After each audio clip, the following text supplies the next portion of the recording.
That may be the greatest catch I've ever seen in my life. Today has been a crazy day. I mean, we went out there, we passed 10,000 subscribers. I mean, our teams just absolutely smashed, but let's not focus on our teams. Let's focus on us going out there, hitting that 10,000 subscriber mark, and this is absolutely massive, guys. Y'all know we've gone out there and we have live streamed every single day over the past 3 weeks. We've made it from 2,000 subscribers to 10,000 in a 3-week span. I am not going to slow down at all. I think that this is only the beginning because y'all go out there, just smash like all the videos, drop comments. I mean, y'all are just really plugging us up in the YouTube algorithm. And guys, I mean, just absolutely fantastic. And on top of all that, we just had some absolutely fantastic takes from last week. Obviously, y'all know by now that when we go live on the week, when Sunday starts, we go through and we unlist all our YouTube videos, and that's to increase our click-through rate in the YouTube algorithm, so YouTube is more likely to promote our videos in future weeks. But if you want any of our videos, just DM me. They're not private, they are unlisted, so I believe if you left a comment on any of the videos last week, you can still view them. I just have them as unlisted, so they're not recommended to new listeners because they are now irrelevant data.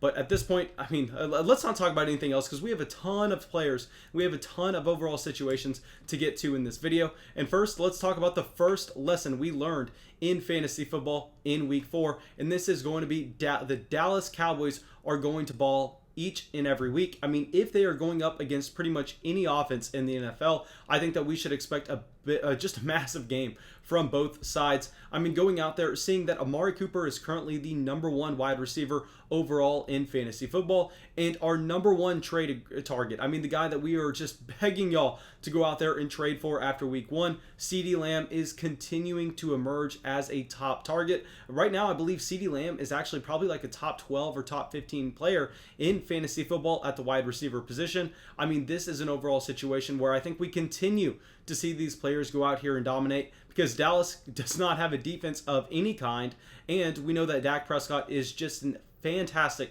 NFL quarterback, just fantastic weapons all over the field.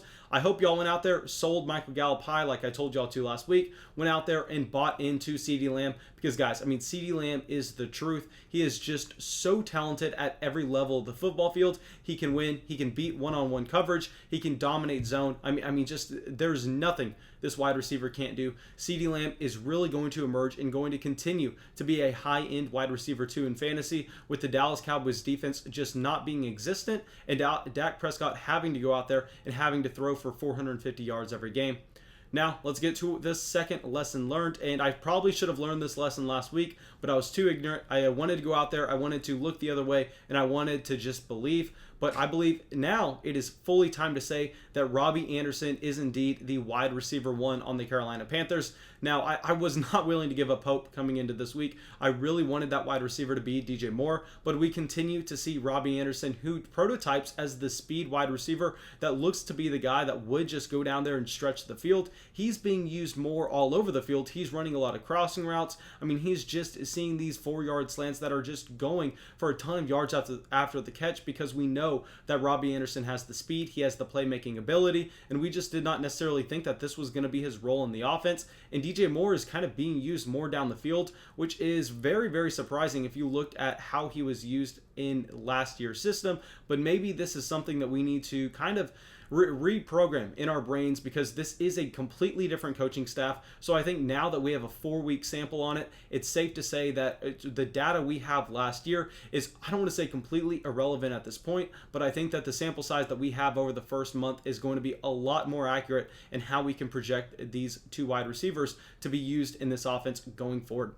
Okay, now our lesson number 3. Guys, going forward, I think we are going to have a very hard time projecting emerging wide receiver 2s in their offenses to go out there and to really put up fantasy points even in a plus matchup. Now, the 2 guys I'm specifically talking about in this instance are 2 guys that I went out there and told y'all if y'all really needed a flex play, y'all could go out there, get them off the waiver wire and plug them in. But Hunter Renfrow and Preston Williams, I mean, clearly they were just absolutely non-existent. We were seeing a ton of other wide receivers on their teams go out there and get targets ahead of them, and this is something that I think we need to just really take note of. If anything, this is something that personally I think it's going to be my biggest takeaway from this week that even if these number 2 wide receivers are going to have fantastic matchups coming up, I don't necessarily think we should go out there and aggressively put them in our fantasy football lineups, because if we have not seen them get the volume before, I think it's going to be very hard to predict them to get the volume in the future. Okay, lesson number 4. Antonio Gibson is matchup proof. Now, just like CeeDee Lamb, y'all know after week 1, I went out there and I was begging y'all to go out there and trade for Antonio Gibson. But going into week 4, I thought that with the Baltimore Ravens defense, this was not going to be a plus matchup for Antonio Gibson. But looking at his usage in the passing game, well, I mean, we understood already that he was one of the most athletic running backs in the NFL. We understood that he was going to be one of the best pass catching running backs in the NFL based on his history as a wide receiver at Memphis. And we know his size and we know his athleticism. He put on display his big playability in week 4. I mean, this is a player that's going to be a consistent running back 2 every week for you. I think that if you went out there, picked him up off waivers after week 1, it's just a complete smash for you. And y'all know if y'all play Dynasty Fantasy Football, I mean, just go to my Twitter right now. Y'all see that back this summer, I was out there, I was saying that Antonio Gibson was better than Darius Geis, obviously, before all the Darius Geis stuff happened. But I mean, this is a running back that we've been on for a very long time, and I am just absolutely ecstatic to see him really thriving in this offense. Now, our lesson number 5 is AJ Green, I think, is officially cuttable in shallow leagues. I mean, going out there and just watching him kind of not have a role on the Cincinnati Bengals offense yet again. I mean, going in week 2, he had 14 or 15 targets. That is the matchup that Joe Burrow threw for like 60 pass attempts. But still, I mean, I was a little bit optimistic about AJ Green. I didn't have him on a single team coming into the season, but after seeing him get all those targets, I was like, hey, maybe something's here. Maybe he just has to knock off the rust. But after 4 weeks of really disappointing fantasy owners, after T. Higgins really looking like he's an emerging player, I think that AJ Green is someone you can go out there and you can just kind of maybe put off your roster. I mean, if you have a decent option on the waiver wire, I just don't see where AJ Green is going to make sense. T. Higgins is going to continue to go out there and improve, and I don't see the 31-year-old wide receiver getting better anytime soon. Now, guys, our best call from last week, Joe Mixon. Joe Mixon is a bell cow running back at this point. Looking at his usage in the passing game, that is way more impressive than what we saw from the touchdown category. Y'all know I was going out there telling y'all to trade for Joe Mixon everywhere you could. I made this one analogy so many times where y'all were so sick of it, I'd imagine, but I'm going to make it again just because I want to run my small victory lap, because we got so many things wrong in week 3 that I had to hang my head in shame about the entire week. Now in week 4, I think this is going to be the victory lap week. I mean, because we went out there and some of our biggest calls just looked like absolute smashes. Y'all know Joe Mixon, I went out there and kind of gave a poker analogy. I said, you have 2 major outs here. One, we could see the Cincinnati Bengals offense improve under Joe Burrow. This is a quarterback that I think that is going to be very good in 2020. He just needs some time to go out there and develop because he did not get a preseason. He did not get the normal training camp time. Or Zach Taylor could kind of realize at this point that Joe Burrow is by far and away their best option in the passing game and determined to increase his role there. And if one or two of those things happen, we were going to see Joe Burrow really go out there and succeed. And we saw both things happen, and we saw Joe Mixon be the number 1 player in fantasy. I mean, just absolutely insane. I think this is something that we can not necessarily continue to expect going forward based on the touchdown category, but it is something we can continue to expect going forward based on his usage in the passing game. I really, really hope y'all went out there and bought Joe Mixon low. I mean, that's why I'm having a fantastic fantasy football week at the moment, because I just have a ton of Joe Mixon on my rosters now that I acquired cheaply. Okay, now let's talk about Mike Davis. Mike Davis has an automatic role that you can count on in this Carolina Panthers offense. Y'all know I went out there and in week 3, this was one of the things that I had to hang my head about all week, where I told y'all just to wait it out 1 week to see what his role was going to be before we confidently put him in our starting lineup. Then after week 3, week 4, I told y'all pretty much everywhere, start Mike Davis. I think that he is going to be a player that we can rely on based on his usage in the passing game. I mean, he comes out, shows us again. Yes, we saw Reggie Bonifant get some use. He left the game for a certain period of time, but he ended up coming back. Regardless, it does not matter. Mike Davis looks like he's the real deal in Carolina. For every game that Christian McCaffrey is out, you can definitely put him in your lineup.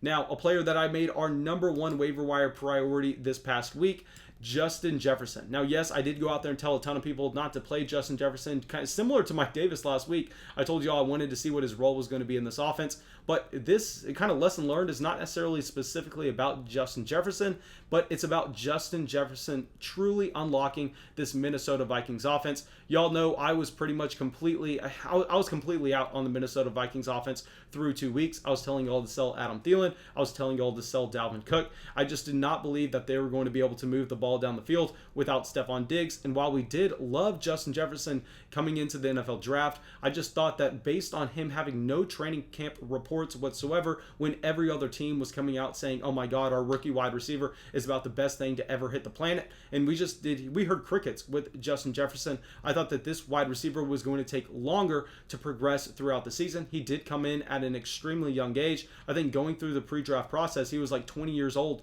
for the majority of it, so I thought he was going to be a little bit more raw and needed some time, but no, not at all. He comes in, replaces Stephon Diggs in the Stephon Diggs role, and completely opens up the Minnesota Vikings offense. I mean, Justin Jefferson is not only looking like he's going to be a consistent wide receiver 2 every week, but he's looking like he's going to significantly raise the value of Dalvin Cook, and that he can go out there and provide just more overall fantasy points for the Minnesota Vikings by making first downs, by stretching the safeties back. I mean, just absolutely fantastic with what we are seeing in Minnesota from Justin Jefferson at the moment.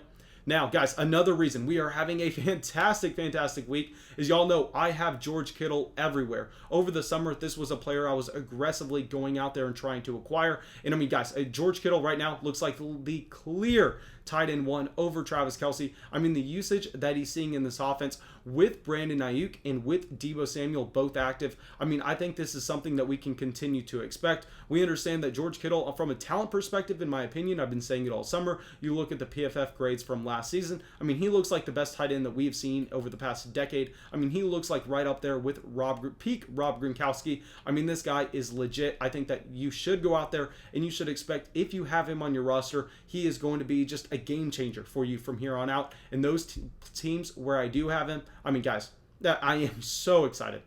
Now, our last lesson we learned, lesson 10, the rookie quarterbacks are just coming in so strong in a year that we thought it was going to take them a little bit longer to progress. But no, Justin Herbert, Joe Burrow are looking like real talents that are going to be able to provide not only fantasy production for themselves, but fantasy production for a ton of other players in their offenses. I mean, this is just an overall fantastic situation.